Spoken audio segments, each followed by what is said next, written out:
Oke, jadi kembali lagi kepada tadi pertanyaan Mama. Orang baik mati apa enggak? Ya. Mati. Oke, orang buruk mati apa enggak? Ya. Mati. Jadi orang baik pasti mati. Orang jahat, orang buruk, orang dolim pasti mati. Berarti hidup itu berapa kali? Hidup di dunia. Hidup di dunia cuma satu kali. Kalau ada salah. Jadi hidup di dunia cuma satu kali. Nah, kata Mama tadi apa? Dengan kesempatan yang hanya cuma satu. Kesempatan yang hanya cuma satu. Kesempatan yang hanya cuma satu. Kenapa nggak kita manfaatkan untuk menjadi orang baik? Sedangkan kita yakin nggak ada surga dan neraka? Yakin? Yakin nggak? Bahkan istilah kata di agama manapun, di agama apapun, surga dan neraka itu benar-benar ada.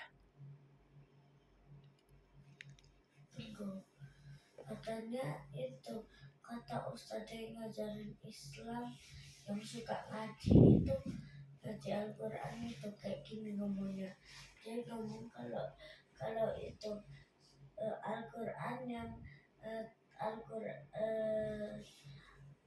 Al-Quran tapi bukan Al-Quran Islam. Ya kitab gimana nih? Kitab itu gak dijelaskan kiamatnya, jadi gak percaya orang-orang itu, orang-orang kafir gak percaya kalau ada Kiamat. Tetapi di agama yang Mama tahu ya, di agama yang Mama tahu, kan di Islam itu ada 5 agama yang diperbolehkan, yang diketahui ya kan. Ada 5 kan, apa? Islam, Kristen, Protestan, Hindu, dan Buddha. Mereka semua mempercayai surga dan neraka. Walaupun dengan versi yang berbeda. Kalau misalkan soto yang dari Lamongan itu pakai koya. Koya itu bubuk-bubuk kerupuk gitu. Nah, soto yang dari Solo itu nggak pakai kunyit, bening, kuahnya kayak sop. Nah, soto yang dari Lamongan pakai kunyit, warnanya kuning. Nah, ada lagi soto yang dari Betawi pakai kentang. Secara nama sama-sama bernama apa tadi? Bernama apa tadi makanannya? Soto. Kenapa kok jadi makanan Islam? Jadi secara nama sama-sama bernama soto. Isinya sama apa beda? Beda. Ini yang jawab ya teman-teman, memang belum paham. Jadi sama-sama bernama soto. Ketika soto itu berasal dari masing-masing daerah, isinya berbeda. Tetapi orang Betawi itu bisa nggak bikin soto? Bisa, dengan kentang tadi. Kemudian orang Lamongan tadi bisa bikin soto? Bisa, dengan koya. Kemudian orang Solo bisa bikin soto? Bisa, tanpa kunyit, ya nggak? Tapi sama-sama bisa bikin soto. Jadi surga dan neraka itu ada. Tetapi di masing-masing agama itu berbeda cerita dan keyakinan di hatinya masing-masing. Paham? Paham nak, Mas? Nah, yang pastinya di agama manapun, orang mau masuk surga berarti harus melakukan kebaikan apa keburukan? Kebaikan. Kebaikan apa keburukan, Mas? Kebaikan. Maka jangan pernah merasa bahwa kalau aku baik terus berarti aku kalah. Aku baik terus berarti aku sedang dibuat kalah-kalahan. Nggak boleh. Baik. Ntar dulu kita harus mendalami ini dulu. Masih cerita. Nah, Kita kagak. sedangkan di depan mata kita itu lagi tergeletak kunci sabar, masa enggak kita ambil? Di depan mata kita itu lagi ada kunci surga. Sabar, masa enggak diambil? Mana nggak kelihatan? Kamu mau masuk surga enggak? Mau. Itu kuncinya di depan. Biarin, masa gitu? Kamu pengen punya mobil itu, Tesla? Pengen? Tuh, kuncinya di depannya. Biarin lah. Terus kata kamu pengen mobil Tesla, ya nantilah dorong-dorong mobil orang di parkiran. Salah, nggak boleh ya. Jadi apa Mas? Apa Mbak dalilnya? Ada yang tahu nggak dalil sabar? Aku tahu. Kenapa kita harus sabar? Ayo. Hadisnya apa? Aku tahu. Hadis sabar, hadis sabar, hadis sabar. Siapa yang tahu hadis sabar? Hadis sabar apa? Karena kita orang Muslim. Hadis sabar apa Mas? Hadis sabar. 1, 2, 3. Ayo Aska, hadis sabar apa? Pinter. Jadi hadis sabar adalah latah do walakol. Jannah. Apa artinya Aska? Oh, Mas tahu. Jangan marah bagimu surga. Nah, jangan marah maka bagimu surga. Lah, kalau jangan marah itu artinya apa? Surga. Jangan marah itu berarti apa? Harus apa?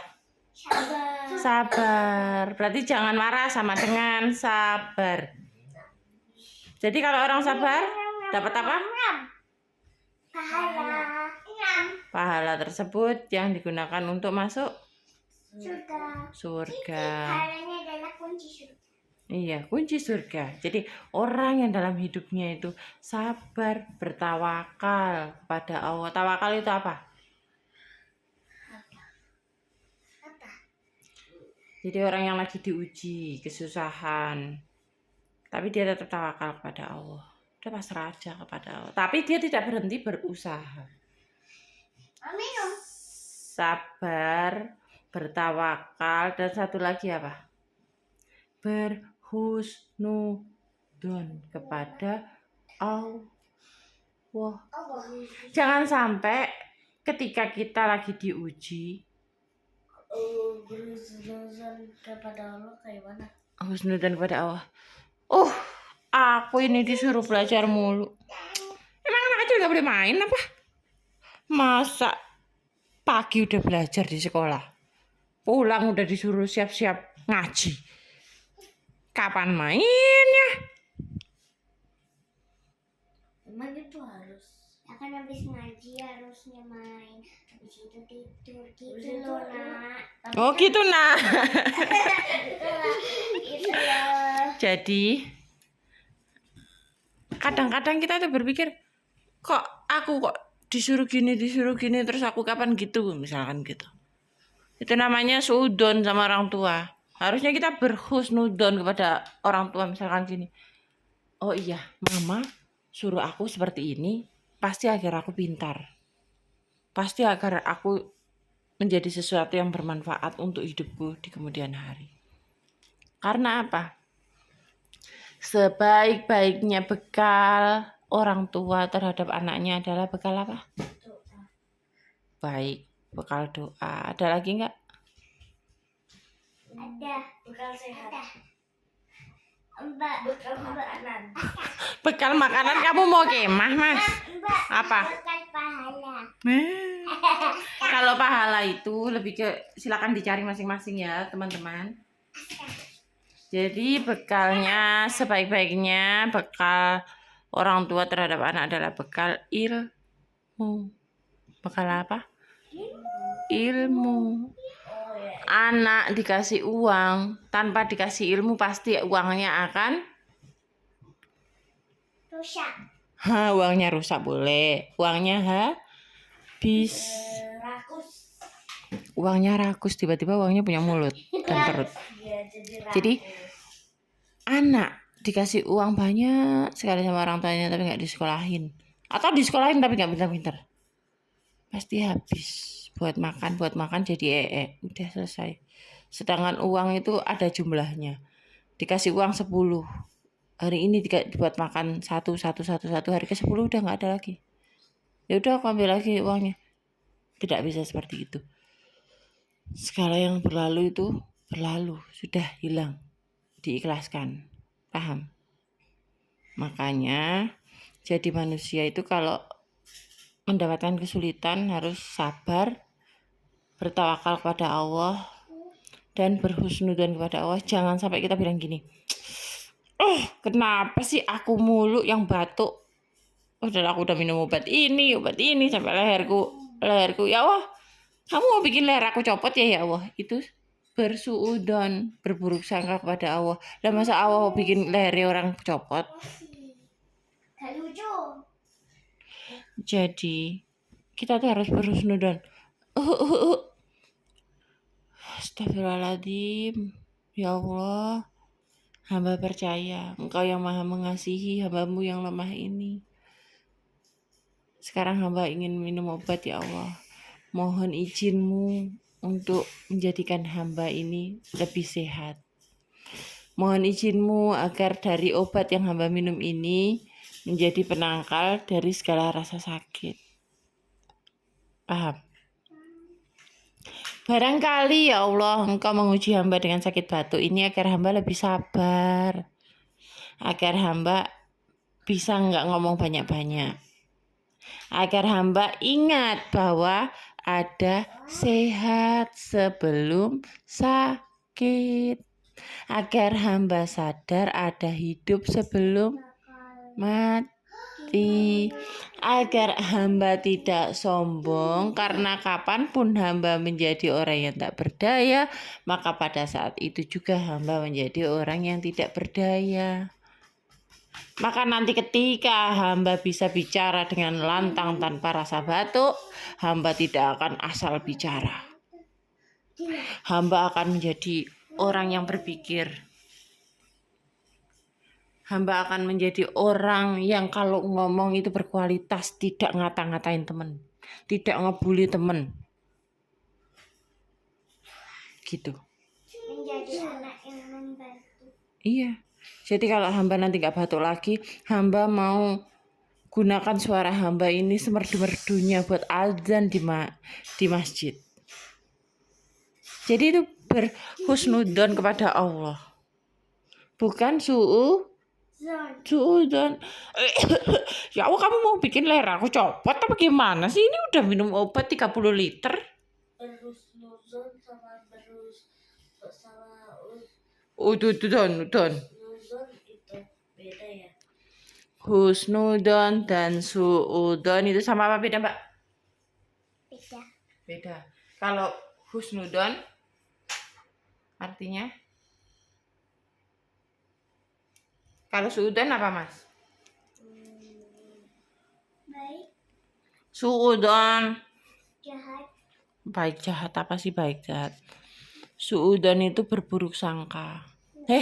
Kamu ambil sendal aku ya? Enggak, ya Allah, astagfirullahaladzim. Apaan? Pasti kamu deh yang ambil. Orang kamu yang tadi nggak pakai sendal datang ke sini, tiba-tiba aja kamu bawa sendal sekarang. Padahal orangnya habis beli di paket gitu. Jadi itu namanya suudzon. Padahal temannya nggak ambil loh ya. Tiba-tiba kita tuduh orang itu ambil, itu namanya suudzon. Fitnah. Atau suudzon gini. Suudzonnya gini. Ini si Fulan lagi ngomong tuh dia sama bu guru. Jangan-jangan ngomongin aku. Kalau suudzon baik sangka. Suudzon tadi berburuk sangka. Nah, suudzon ada itu kembarannya juga kayak Upin Ipin. Jadi suudzon itu berburuk sangka. Tapi kalau husnudzon berarti pintar, berbaik sangka. Seperti yang Mama contohkan tadi. Apapun yang terjadi dalam kehidupan ini, insya Allah memiliki hikmah yang besar dalam kehidupan kita. Hikmah itu apa? Pelajaran. ada orang kecelakaan. Kita lihat di tol, jrek. Mobilnya penyok. Orangnya berdarah lututnya. Tapi dia nggak marah-marah. Ih, gimana sih orang itu? Orang mobilnya penyok, lututnya berdarah-darah nggak karu-karuan. Bukannya malah marah, malah istighfar. Aku sebel banget. Kalau aku udah jadi orang itu, aku bakalan guling-guling. Misalkan.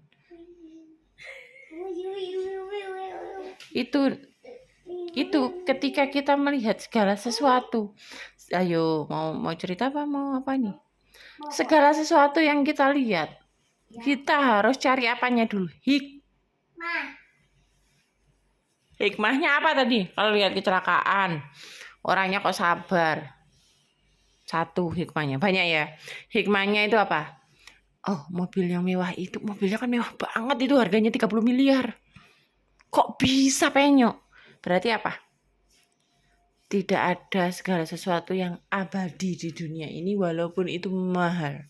Walaupun itu dibeli dan dirakit dengan teknologi yang paling canggih di antara yang canggih-canggih. Tapi buatan manusia tetap bisa rusak. Itu satu. Yang kedua, senantiasa bersikap tenang. Contohnya orang yang tadi kecelakaan malah istighfar. Astagfirullahaladzim, ya Allah, sakit banget. La haula wala quwata illa billah. Tidak ada daya upaya melainkan atas pertolonganmu, ya Allah. Ya Allah, bantu aku, ya Allah.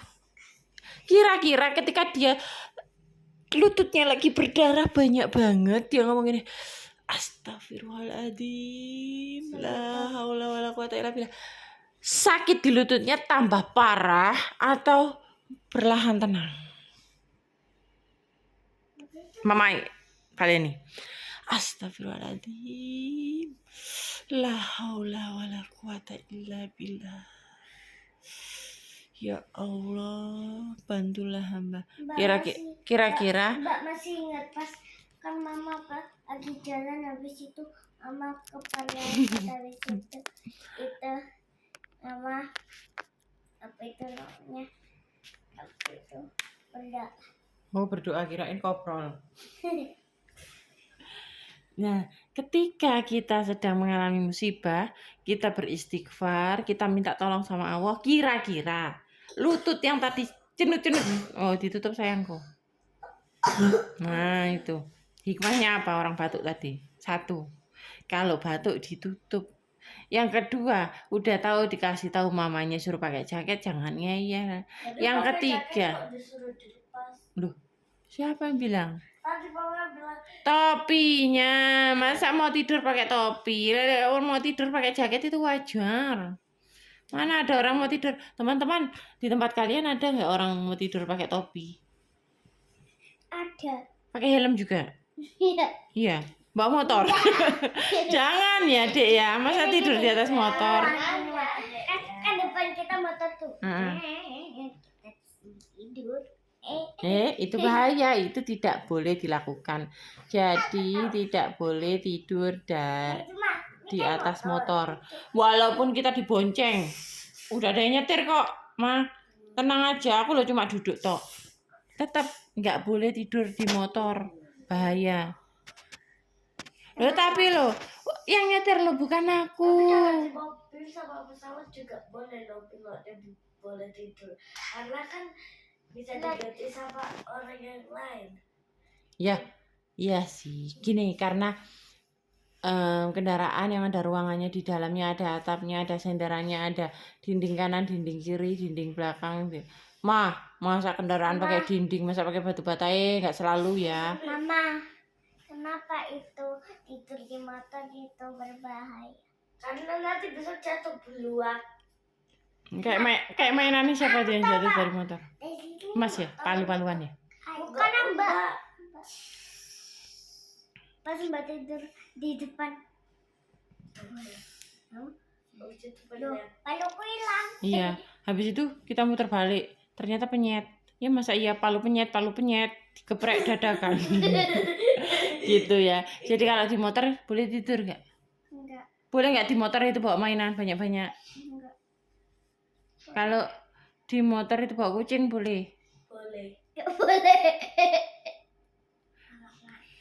Kalau di motor itu bawa bayi boleh nggak? Boleh. Kan bisa digendong. Digendong yang nyetir. Iya. Dan itu. Itu kalau digendong yang nyetir lah mama gendong Mas Rafif dulu sambil nyetir motor. Terus Mas Rafif dimasukin ke jilbabnya mama biar nggak masuk angin. Ingat nggak Mas? Makan tahu. Digoreng dadakan. Oke teman-teman, karena sudah malam, selamat tidur buat semuanya. Jangan lupa berdoanya gimana? Bismillah. Bismillah. Jadi jangan lupa berdoa sebelum tidur karena kita itu milik Allah dan hanya akan kembali kepada Allah. Mama, Mbak itu masih ingat pas Mbak itu pulang itu apa itu namanya lembaga mewarnai Mbak ketiduran habis itu Mbak berjatuh. Mama itu apa itu yang pantin Mbak. Oh iya. Mbak tadi gini langsung mama itu berdiriin kepalanya Mbak. Kepalanya bisa berdiri. Woi. Jadi karena sudah malam, selamat tidur buat teman-teman semuanya. Jangan lupa berdoa karena diri kita ini miliknya Allah Subhanahu wa taala dan hanya akan kembali kepada Allah. Ketika kita tidur, kita matanya merem, badan kita rebahkan di kasur. Kita ikhlas dulu yang pertama. Ngapain kamu nak? Mau berdoa, Masya Allah. Jadi kita ikhlas dulu kepada Allah, kita minta penjagaan kepada Allah, karena kira-kira kita besok pagi bisa bangun dengan sehat selamat apa enggak ya? Itu menjadi rahasia mutlaknya Allah Subhanahu wa taala. Maka sebelum kita menutup mata untuk istirahat, hendaklah kita membaca doa mau tidur, berlindung kepada Allah dari godaan setan dan makhluknya yang terkutuk. Semoga kita semua selalu dijaga dan dilindungi Allah Subhanahu wa taala dimanapun dan kapanpun. Dan semoga Allah mudahkan anak-anak Indonesia menjadi generasi-generasi yang mulia di kalangan masyarakat hingga penduduk surga. Dadah.